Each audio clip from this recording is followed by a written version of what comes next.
ጤና ይስጥልኝ እንደምን ቆያችሁ የተከበራችሁ የምኖመንት ዜና መጽሔት ተከታታዮች። ባለፉት ጥቂት ሰዓታት ውስጥ በዓለም ዙሪያ የተሰሙ በእጅጉን ትኩረት የተሳቡ 5 አንኳር ነጥቦችን ይዘንላችሁ ቀርበናል።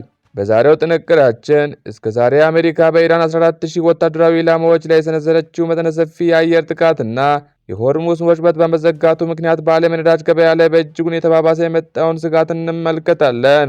በመቀጠል በዚህ ሳምንት የእስራኤል ጦር በደቡብ ሊባኖስ የከፈተው ጥቃት ተጠናክሮ መቀጠሉንና ሂዝቦላ በሰጠው የአጸፋ እርምጃ በእስራኤል ወታደሮች ላይ የደረሰውን ከፍተኛ ጉዳት የምንዳስስ ይሆናል። እንዲሁም ትላንት በማሊ ወታደራዊ ካምፖች ላይ በተፈጸመው የተቀነባበረ ጥቃት የሀገሪቱ የመከላከያ ሚኒስትር መገደላቸውንና በምዕራብ አፍሪካ የተደቀነውን አዲስ የጸጥታ ስጋት በጥልቀት እንመለከታለን። ከዚህም በተጨማሪም የፓኪስታንና የኦማን መንግስታት በአሜሪካና በኢራን መካከል ያለውን ጦርነት ለማቆም የጀመሩትን አዲስ የሽምግልና ጥረት የምንዳስስ ይሆናል። በመጨረሻም በጋዛና በሱዳን የተከሰተውን የረሃብ አደጋ ለመታደግ 70 መርከቦችን የያዘው ዓለም አቀፍ የሰላም ጉዞ ትናንት ማታ ከጣሊያን ተነስቶ ወደ ምስራቅ ሜዲተራኒያን መጓዝ መጀመሩን በዝርዝር እንመለከታለን። መረጃዎቹን የማቀርብላችሁ እኔ ምናሴ ነኝ። ፈጣን ገለልተኛና ታማኝ የሆኑ ዓለም አቀፍ ዜናዎችን የምናቀርብበት ምኖመንት ዩቲዩብ ቻናላችን ነው። ከተለያዩ ከታመኑ ምንጮች ያገኘናቸውን መረጃዎችን በማመዛዘን እውነተኛውን ዘገባ ብቻ ይዘንላችሁ ቀርበናል። እስከ መጨረሻው አብራችሁ እንድትቆዩ የአክብሮት ግብዣችን ነው። ወደ መጀመሪያው አቤት ጉዳይ ስንመጣ በአሜሪካና በኢራን መካከል ያለው ግጭት ወደ ከፋ ደረጃ ተሸጋግሯል።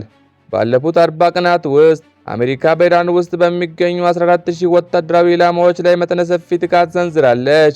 ይህ ጥቃት በኢራን የኒውክሌር ተቋማት፣ በሚሳኤል ማከማቻዎችና በባህር ኃይል ይዞታዎች ላይ ያነጣጠረ ሲሆን የኢራንን ወታደራዊ አቅም በእጅጉን እንዳዳከመው ይነገራል። በተመሳሳይ ኢራን የሆርሙዝ ወሽመጥ በመዝጋቷ ምክንያት የዓለም ነዳጅ ገበያ ከፍተኛ ቀውስ ውስጥ መውደቁ ይታወቃል። ኢራን በነዳጅ ማጣሪያዎቿ ላይ የቀራት የ2 ወራት ዕድሜ ብቻ መሆኑና አሜሪካ $380 ሚሊዮን ግምት ያለው የኢራን ነዳጅ በባህር ላይ መያዟ ውጥረቱን ይበልጥ አጋግሎታል። የኢኮኖሚ ጦርነት ኢራንን ወደ ድርድር ጠረጴዛ ለማምጣት የታለመ ቢሆንም ውጤቱ ግን የዓለም ኤነርጂ ዋጋ በእጅጉን እያናረው ይገኛል።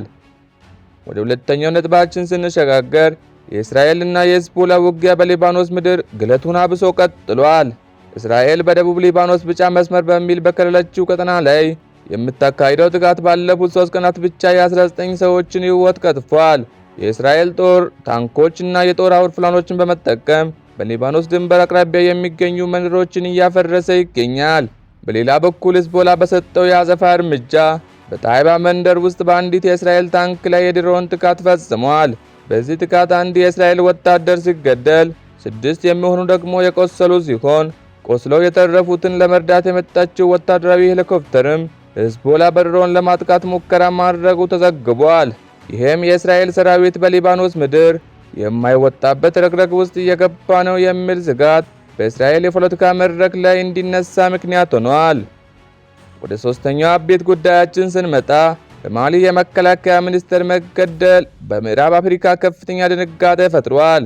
በማሊ ዋና ከተማ ባማኮ አቅራቢያ በሚገኘው የካቲ ወታደራዊ ካምፕ ላይ በታጣቂዎች የተፈጸመው የተቀነባበረ ጥቃት የሀገሪቱ የመከላከያ ሚኒስትር ጀነራል ሳዲዮ ካማር መገደላቸው ተረጋግጧል። ጥቃቱ የተፈጸመው ከአልቃይዳ ጋር ግንኙነት ባሏቸው ቡድኖችና በአዛውድ አማጽያን በጋራ እንደሆነ የተገለጸ ሲሆን አማጽያኑ ስልታዊ የሆነችውን የኪዳል ከተማን በቁጥጥር ስር ማድረጋቸው ተነግሯል። ይህ ክስተት በማሊ ወታደራዊ መንግስት ላይ ትልቅ ፈተና የደቀነ ሲሆን በምዕራብ አፍሪካ ያለው የጸጥታ ሁኔታ ይበልጥ አሳሳቢ አድርጎታል። የቀድሞ የፈረንሳይና የምዕራባውያን ተጽዕኖ በሩሲያ የፊንገር ኃይሎች ቢተካም በአገሪቱ ያለው ሽብርተኝነት ግን አሁንም ሊቆም አልቻለም። ወደ አራተኛው አቤት ጉዳይ ስንመጣ የፓኪስታንና የኦማን የሽምግልና ጥረት ተስፋ እየፈነጠቀ ይገኛል። የኢራን የውጭ ጉዳይ ሚኒስትር አባስ አራቂኝ በኦማን ካደረጉት ጉብኝት በኋላ በድንገት ወደ ፓኪስታን ተመልሰዋል። ሚኒስትሩ ለአሜሪካ የሚተላለፉ ቀይ መስመሮችን የያዙ የጽሑፍ መልእክቶችን ለፓኪስታን አጋልጠዋል ተብሏል። ኢራን በሆርሙዝ ወሽመጥ ላይ ያላትን የቁጥጥር ስልጣን እንደ አዲስ እንድታደራጅና ለደረሰባት የጦርነት ኪሳራ ካሳ እንድታገኝ የጠየቀች ትገኛለች። በሌላ በኩል ፕሬዝዳንት ዶናልድ ትራምፕ ኢራን የኒውክሌር መሳሪያ እንዳይኖራት ማድረግ ዋናው ዓላማቸው ነው በማለት ጦርነቱ በቅርብ በድል እንደሚጠናቀቅ ያላቸውን እምነት ገልጸዋል። የፓኪስታን ጦር አዛዦች በሁለቱ ኃይሎች መካከል ቀጥተኛ ያልሆነ ድርድር እንዲጀመር ከፍተኛ ጥረት እያደረጉ መሆኑ ተገልጿል። ወደ መጨረሻው ጉዳያችን ስንመጣ የዓለም አቀፍ ማህበረሰብ ለጋዛና ለሱዳን ሰብአዊ እርዳታ ድጋፍ እያሳየ ይገኛል። ከ70 በላይ የተለያዩ ሀገራት ዜግነት ያሏቸው 1000 በጎ ፈቃደኞችን የያዙ 70 መርከቦች ከጣሊያን ሲሲሊ ወደ ምስራቅ ሜዲተሪያን ጉዞ ጀምረዋል። የነጻነት ፍሎቲላ ተብሎ የሚጠራው ይሄ የመርከቦች ስብስብ በጋዛና በሱዳን የተከሰተውን የረሃብ አደጋን ለመታደግ የምግብና የሕክምና እርዳታዎችን ጭኖ በመጓዝ ላይ ይገኛል። ምንም እንኳን በጋዛ ያለው ጦርነት ጋብ ቢልም እስራኤል የምትጥለው ከበባ አሁንም በንጹሃን ላይ ስቃይ እያደረሰ መሆኑ ተሳታፊዎች ገልጸዋል። ይህ ጉዞ ለዓለም መንግስታት ትልቅ የፖለቲካ መልእክት የያዘ ሲሆን በተለይም በሱዳንና በጋዛ ያለው ንጹሃን ዜጎች ሰብአዊ መብታቸው እንዲከበር ግፊት የሚያደርግ ሆኗል። ውድ የምኖመንት ቤተሰቦች በዛሬው የዜና መጽሔት ዝግጅታችን እነዚህን አበይት ጉዳዮች እንዳሰናል። በቀጣይ በሌላ አዲስ ዝግጅት እስከምንገናኝ ከመሰናበታችሁ በፊት ስለ ዝግጅታችን ያለውትን ሐሳብ አስተያየት ከታች በኮሜንት እንድታጋሩ እንዲሁም ቪዲዮን ከወዳችሁ ላይክ በማድረግና አዳዲስ መረጃዎችን በፍጥነት ለማግኘት ሰብስክራይብ በማድረግ ቤተሰብ እንድትሆኑ በአክብሮት እንጠይቃለን። ሰላም ለሀገራችን፣ ሰላም ለዓለም። በቀጣይ መረጃ እስከምንገናኝ ቸር ይቆዩ።